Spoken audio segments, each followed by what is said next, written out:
महाराष्ट्रातील ताज्या घडामोडी पाहण्यासाठी आजच आपल्या न्यूज 15 मराठी या चॅनलला यूट्यूबवर सबस्क्राईब करा। तसेच इंस्टाग्राम आणि ट्विटरवर फॉलो करायला विसरू नका। न्यूज 15 मराठी, आवाज जनसामान्यांचा।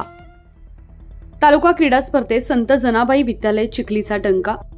अहमदपूर येथील विद्यावर्धिनी विद्यालयाच्या पटांगणावर नुकत्याच झालेल्या तालुकास्तरीय क्रीडा स्पर्धेत जनाबाई विद्यालय चिखलीच्या मुलींनी अभूतपूर्व कामगिरी केली। मुलींच्या 17 वर्षाखालील खो खो स्पर्धेत संत जनाबाई विद्यालयाच्या संघानं प्रथम क्रमांक पटकून शाळेचं नाव उज्ज्वल केलं। विजयी खेळाडूंचा शाळेत सत्कार करण्यात आला। यावेळी ज्ञान विकास शिक्षण प्रसारक मंडळाचे संचालक मधुकर अण्णा कराड प्रमुख उपस्थित होते। अध्यक्ष तसेच प्रमुख पाहुणे म्हणून युवक नेते गणेश चाटे व जिल्हा परिषद केंद्रीय प्राथमिक शाळा चिखलीचे मुख्याध्यापक संकेत गिरी उपस्थित होते। या यशामागे शिक्षक अनंत चाटे, राहुल मुंडे, वाहुळे, कांबळे, पट्टेवाड व मुंडे मॅडम यांचं मोलाचं मार्गदर्शन लाभलं। तसेच शाळेतील कर्मचारी गोविंद मामा कराड यांचं योगदान उल्लेखनीय ठरलं। ज्ञान विकास शिक्षण प्रसारक मंडळाचे सचिव व माजी आमदार संजय भाऊ दौंड यांनी खेळाडूंचं दूरध्वनीवरून मनपूर्वक अभिनंदन केलं। स्पर्धा दिनांक 1 ऑक्टोबर 2025 रोजी विद्यावर्धिनी विद्यालय अहमदपूर येथे संपन्न झाली। संत जनाबाई विद्यालय चिखलीच्या विजयानंतर गावभर जल्लोषाचं वातावरण होतं। अतिशय आनंदाची बाब, तालुकास्तरीय ज्या ग्रामीण स्पर्धा पार पडल्या त्यामध्ये संत जनाबाई विद्यालयाचा संघ 17 वर्ष वयोगटामध्ये मुलींचा हा तालुक्यावर प्रथम आलेला आहे। या यशाच्या मागे आमचे क्रीडा शिक्षक Munde sir, Wahule sir, Munde madam, Pattewad sir, Kamble sir व विद्यार्थी यांचा सर्वांचाच भाग आहे। आणि आमचे मार्गदर्शक आदरणीय सन्माननीय संजय भाऊ दौंड साहेब हे वेळोवेळी आम्हाला मार्गदर्शन करत असतात आणि त्यांच्या प्रेरणेमुळेच आज आम्ही ही अशी उत्तुंग भरारी मारलेली आहे। कुठं प्रॅक्टिसला आहात, कुठं प्रॅक्टिस करतात? प्रॅक्टिस आम्ही सध्या आता पावसाळ्यामुळे आमचं ग्राउंडवर थोडं चिखल झालेलं आहे। आम्ही प्रॅक्टिससाठी जिल्हा परिषद शाळेवर जातो आणि तिथं प्रॅक्टिस करतो। तालुका स्तरीयमध्ये प्रथम आलेले आहेत, आता जिल्हा लेवलला तुमची निवड झालेली आहे, काय सांगाल? खूप आनंदाची बाब आहे। आणि जिल्हा लेवलसाठी अजून लगेच आमचे क्रीडा शिक्षक वाहुळे सर असतील, मुंडे सर असतील यांनी पुढचं नियोजन लावलेलं आहे की आता थोडंसं आमचा संघ जो आहे तो ह्याच्यामध्ये कमी पडतो, जंपमध्ये लगेच मॅट आणून तिथं आम्ही ती तयारी चालू करणार आहोत। माझ्यासोबत आणखी शिक्षक आहेत, काय सांगेल? नमस्कार। दिनांक 1 ऑक्टोबर 2025 रोजी विद्यावर्धिनी स्कूल अहमदपूर येथे जो तालुकास्तरीय 17 वर्षाखालील मुलींच्या खो खो स्पर्धा झाल्या त्यामध्ये आमचा संत जनाबाई विद्यालयाच्या संघाने प्रथम क्रमांक मिळवला। ही बाब आमच्या शाळेसाठी, आमच्या विद्यार्थ्यांसाठी आणि आमच्या गावासाठी नक्कीच अभिमानाची आहे। आज आम्ही तालुक्यात प्रथम क्रमांक मिळवून जिल्हा स्तरासाठी निवड झालेली आहे आमची। पुढील इथून पुढच्या स्पर्धांचं जिल्हा स्तरावर जे नियोजन असेल त्यासाठी अधिक परिश्रम घेणार आहोत आणि आमचा संघ जिल्ह्यात प्रथम कसा येईल यासाठी आम्ही प्रयत्न करणार आहोत। खरं तर मला माझ्या सर्व विद्यार्थ्यांचं खूप खूप अभिनंदन करायचं, खूप खूप कौतुक करायचं, कारण अत्यंत प्रतिकूल परिस्थितीत त्यांनी लढा दिलेला आहे।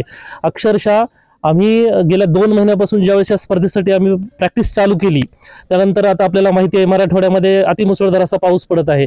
या पावसामुळे आमचं ग्राउंड सुद्धा व्यवस्थित राहिलं नाही, पण या मुलांनी आपल्या मेहनतीच्या जोरावर, आपल्या जिद्दीच्या जोरावर आणि त्यांच्या मनामध्ये एक भावना होती की आम्हाला सर्वप्रथम येऊन दाखवायचंय, मग ते खेळ असेल, शिक्षण असेल, या सर्व बाबतीत, आणि त्यातून त्यांनी तो क्रमांक मिळवला काल।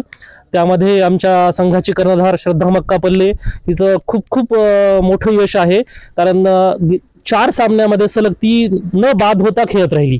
ही खूप महत्त्वाची गोष्ट आहे आणि खूप मोठी गोष्ट आहे। त्याचबरोबर आमच्या संघाची उपकर्णधार रेणुका चाटे हिने सुद्धा प्रत्येक सामन्यामध्ये खूप छान पद्धतीने बचाव केला आणि आमचा जो अटॅक आहे त्यामध्ये आमच्या सर्वच मुली खूप चांगल्या पद्धतीने केल्या आणि प्रथम सामन्यामध्ये आम्ही मल्हारराव होळकर विद्यालयाला हरवलं। त्यानंतर धसवाडीच्या संघाला नमवून आमचा उपांत्य फेरीत सामना जो गतविजेती होती कुमठाचा संघ, त्या संघाला सुद्धा आम्ही सेमीफायनलमध्ये हरवलं आणि फायनलमध्ये अंधूरच्या संघाला हरवत हा प्रथम क्रमांक मिळवलेला आहे. मी पुन्हा एकदा आमच्या संघाचं खूप खूप अभिनंदन करतो. या यशाबद्दल आमच्या संस्थेचे सचिव सन्माननीय माजी आमदार संजय भाऊजी दौंड यांनी विद्यार्थ्यांचं अभिनंदन केलेलं आहे. त्यांचे पण आभार मानतो. आमच्या संस्थेचे संचालक मान्य मधुकर यांना कराड असतील, त्यांनी पण विद्यार्थ्यांना वेळोवेळी मार्गदर्शन केलं. या यशामागे माझे सर्व सहकारी, आमचे Chate sir, Kamble sir, Wavale sir, Pottewad sir, आमच्या मुंडे मॅडम, आमचे गोविंद मामा, या सर्वांचं तसेच आमच्या शाळेतील मुलांचा खूप यामध्ये वाटा आहे. कारण या मुलींची प्रॅक्टिस घेताना त्यांची स्पीड कशी वाढेल, त्यांची क्षमता कशी वाढेल, यासाठी आमच्या मुलांनी बी वेळोवेळी त्यांच्यासह प्रॅक्टिसमध्ये सहभाग घेतला आणि यातून हे यश आम्हाला मिळालेलं आहे. त्याबद्दल आम्ही खूप समाधानी आहेत आणि पुढच्या जिल्हास्तरीयसाठी आम्ही अधिकाधिक प्रयत्न करू आणि विजय खेचून आणू असा आमचा निर्धार आहे.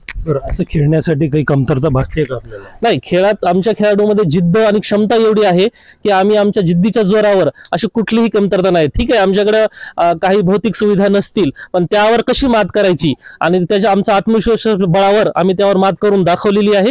आणि पुढच्या सामन्यात सुद्धा आम्ही आमच्या जिद्दीच्या जोरावर, आमच्या खेळाडूंच्या आत्मविश्वासाच्या जोरावर आम्ही नक्कीच विजय संपादन करू आणि पुन्हा एकदा लातूर जिल्ह्यात प्रथम येऊन दाखवू हा आमचा निर्धार आहे. अशी काही मागणी आहे का तुमची जेणेकरून क्रीडा विभागाकडून? नक्कीच. आता क्रीडा विभागाकडून, कारण काय बघा, हे रॉ टॅलेंट आहे, हे गावात मिळणारं रॉ टॅलेंट आहे. यांच्याकडे जर विशेष लक्ष दिलं गेलं तर यातून नक्कीच भविष्याचे चांगले खेळाडू घडू शकतील. तर आता तालुकास्तरीय झाले, जिल्हास्तरीय जातील, तर या क्रीडा विभागाच्या ज्या योजना आहेत, म्हणजे शाळेला मॅट पुरवणं असतील, लाल मातीची सुविधा करून देणं असेल, जर ह्या गोष्टी होत असतील तर त्या जर मिळाल्या ग्रामीण भागामध्ये तर नक्कीच उद्याचे मोठे खेळाडू आपल्याला जन्माला येतील. आज आपण नीरज चोप्राचं उदाहरण पाहतो. खूप छोट्याशा खेड्यामधून तो आज ऑलिम्पिक वीर झाला.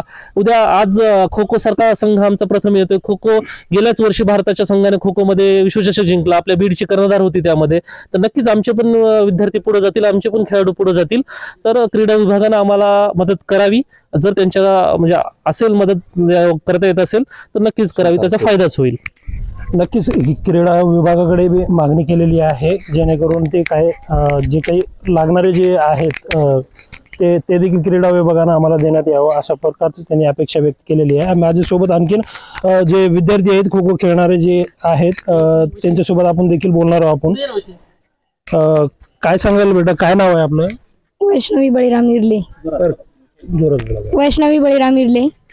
काय कसं स्पर्धा जिंकली आपण?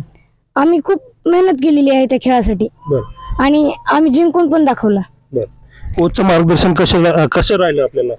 आम्हाला मार्गदर्शन करणारे राहुल सर, वावळे सर आणि पुट्टेवाड सर यांच्यामुळेच आम्ही मॅच जिंकू शकलो आहे. आणि आम्हाला आमची प्रॅक्टिस मजबूत करणारे आणि आमचा सराव, आमची रनिंग फास्ट करणारे म्हणजे आमचे भाऊ, आमचे विद्यार्थी म्हणजे माझे मित्र, त्यांच्यामुळे पण आम्ही हा खेळ जिंकू शकलो आहे. आणि माझी टीम